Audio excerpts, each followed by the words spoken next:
جب امام زین العابدین علیہ الصلوۃ والسلام رہا ہو کر ایک جگہ رکے اور وہاں پر ایک خطبہ ارشاد فرمایا کہ اگر رسول اللہ صلی اللہ علیہ وآلہ وسلم نے جس طرح سے ہماری مودت کا حکم دیا اس کے برعکس ہم پر قتل کا، ہم پر ظلم کا حکم دیتے تو بھی یہ لوگ اتنا ظلم نہیں کر سکتے تھے۔ اشرف الانبیاء کے دنیا سے جانے کے بعد جو ظلم کا سلسلہ شروع ہوا وہ آج تک چل رہا ہے، اور اس ظلم کی بنیاد رکھنے والے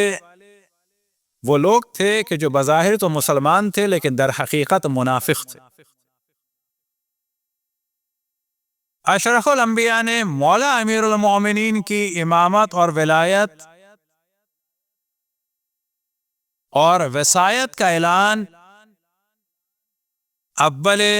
دعوت اسلام یعنی دعوت ذو العشیرہ ہی سے شروع کر دیا تھا۔ ایسا نہیں ہے کہ فقط غدیر میں اعلان کیا، بلکہ غدیر میں بڑے پیمانے پہ اعلان کیا، لیکن ہر وقت مولا امیر المومنین کے فضائل بڑھے۔ بار بار آپ نے فرمایا مولا امیر المومنین کے لیے کثرت سے روایات دونوں مکاتب اسلامی، چاہے مذہب حق اہل تشیع ہو یا اہل سنت ہو، کثرت سے روایات ہیں کہ جن میں مولا امیر المومنین کے لیے لفظ وسیع اور خلیفتی استعمال ہوا، اور پہلی دفعہ جو استعمال ہوا وہ دعوت ذو العشیرہ میں بھی ہوا، ان ھذا وسیع و خلیفتی، اور وہیں پر یہ حکم بھی صادر ہوا واطیعوا، اور اس کی اطاعت کرو، اور مولا امیر المومنین کی اطاعت کو اشرف الانبیاء نے اپنی اطاعت قرار دیا، اور ان کی مخالفت کو اور معصیت کو اپنی مخالفت اور معصیت قرار دیا۔ کہ جو اشرف الانبیاء ہی کو نبی نہیں مانتے تھے وہ مولا علی کو کیسے وسیع مانی؟ وہ لوگ کہ جو اشرف الانبیاء کو حجر و ہذیان اور بکواس کی نسبت دے رہے تھے، وہ کہاں سے قرآن کی آیات سے استدلال کرتے کہ علی کا یہ مقام؟ کیونکہ جو اشرف الانبیاء کو بکواس کی نسبت دے کیا وہ قرآن کو مان سکتا ہے؟ جو اشرف الانبیاء کو حجر و ہذیان و بکواس کی نسبت دے کیا وہ مولا علی کو وسیع مان سکتا ہے؟ جب اشرف الانبیاء کی حیثیت نہیں رہی تو پھر کیا رہے؟ اسلام میں اس جانب توجہ رہے کہ اہل بیت پر ظلم بعد میں ہوا، پہلے اشرف الانبیاء پر، اور یہ ذہن میں رہے کہ اہل بیت پر ظلم ہوا اشرف الانبیاء کے دین کو مٹانے کے لیے،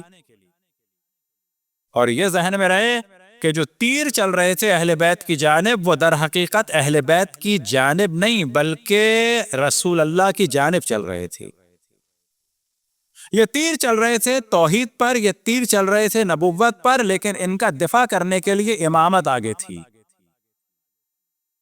تو جو بھی تیر چلا، چاہے مولا امیر المومنین کی جانب چلا ہو یا امام حسن یا امام حسین کی جانب چلا ہو، در حقیقت وہ تیر چل رہے تھے توحید پر، در حقیقت وہ تیر چل رہے تھے نبوت پر، در حقیقت وہ تیر چل رہے تھے قرآن پر، در حقیقت وہ تیر چل رہے تھے اسلام پر۔ اور توحید اور نبوت یا قرآن یا دین کا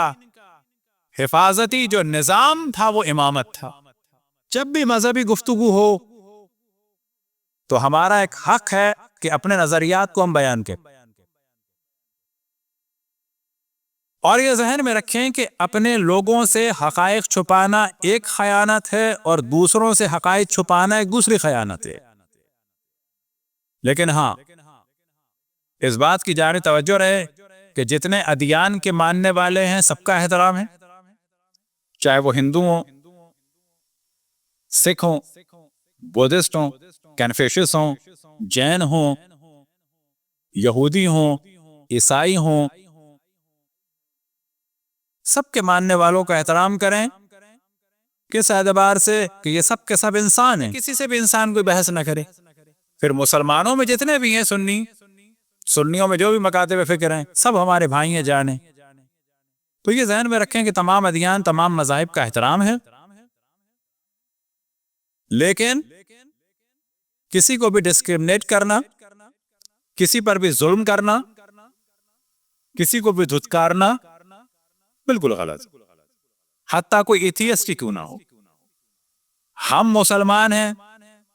چاہے یہودی چاہے عیسائی، کسی بھی دین کا کوئی ماننے والا ہو، ہمارا جو اس کے ساتھ تعلق ہونا چاہیے وہ رحمت للعالمین کی رحمت اس میں جھلکنی چاہیے۔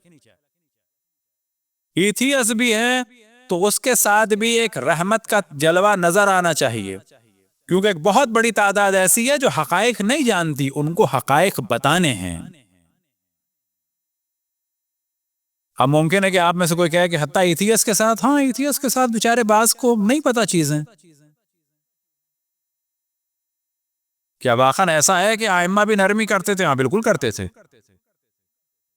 مثلا امام جعفر صادق علیہ السلام کے زمانے میں اس کا نام تھا ابو شاکر دیسانی، اور ایک دفعہ جناب مفضل کی اس سے کوئی بات ہوئی تو وہ ناراض ہوئے، تو ابو شاکر نے کیا جملہ کہا، آپ کو تعجب ہوگا کہ اے مفضل، تم جعفر ابن محمد کے شاگرد ہو، اگر کوئی کرنے کی بات ہے دلیل ہے تو پیش کرو، ناراض کیوں ہوتے ہو؟ اور میں نے تو تم سے کوئی بھی ایسی بات نہیں کہ میں تو بڑی سخت باتیں کرتا ہوں جعفر ابن محمد سے، یعنی امام جعفر صادق علیہ السلام سے۔ آپ جانتے ہیں امام کو کیا کہتا تھا؟ وہ کہتا تھا اے جعفر ابن محمد، دنیا کمانے کے لیے کیا اللہ کا ڈھونگ رچایا ہوا ہے؟ تو کیا کرتے تھے امام اس سے منطقی باتیں کرتے تھے۔ تو ہم نہیں کہتے کسی بھی دین والے سے لڑائی کی جائے، چاہے وہ کوئی بھی ہو، وہ اس کا حق ہے، وہ اپنا دین بیان کر رہا ہے، جو بھی مسلمان ہے وہ اس کا حق ہے، وہ اپنا دین بیان کر رہا ہے، لیکن یہ ہمارا بھی حق ہے ہم اپنا بیان کریں۔